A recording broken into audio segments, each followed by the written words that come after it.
I'm Dr. Brandon Riley with UT Health East Texas Behavioral Health. Here are the 5 things you need to know about depression and anxiety.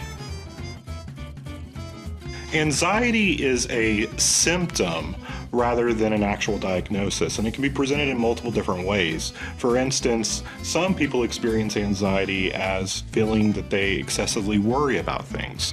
It can be over any multiple problems in their life, or it can be due to a certain situation, such as a phobia or being out in public and being around people, such as a social anxiety. The other version of anxiety is often a symptom response where a patient may experience issues such as having heart palpitations or shortness of breath or excessive sweating.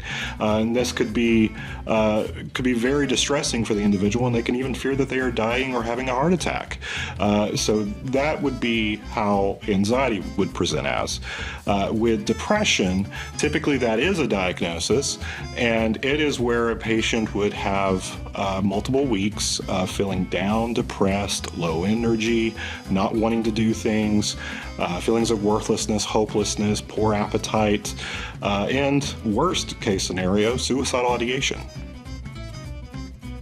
Anxiety and depression are both diagnosed via interview. And so that is where you're able to speak to a psychiatrist, and basically from your history, we're able to determine if you're having these type of symptoms and when they are presented as and how long they are presented as. And if it meets the criteria for the diagnosis, we'll be able to diagnose both of these conditions. Yes, you can have anxiety and depression at the same time. A lot of times anxiety can worsen depression, and a lot of times depression can actually intensify anxiety symptoms. So both of these disorders are very commonly linked together. You know that you have depression and anxiety if you suddenly out of nowhere begin to experience these symptoms that I mentioned before, feelings that you are down, depressed, that you don't want to do things, that you no longer have the energy. These are all signs that you could be having depression, especially if you begin to have any suicidal thoughts. Again, I don't recommend anybody to self-diagnose themselves, but if you are experiencing any things, I would highly recommend to go talk to a healthcare professional. Same thing with anxiety. If you are experiencing symptoms that are consistent with panic attacks, and they are causing a lot of distress for you, it would be very advisable to go and talk to somebody about it. So there are non-pharmacological treatments where you can go to therapy, and specifically cognitive behavioral therapy in particular is very effective for both depression and anxiety.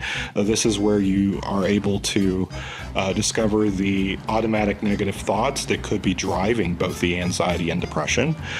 There are also different types of therapy that can help with the behavioral aspect. So a lot of times whenever you get depressed or anxious, you are going into the same type of routines that can worsen the anxiety and depression over time. And by being able to correct that and doing things that can promote better behavioral treatment, that can allow you to overall get the depression and anxiety better controlled.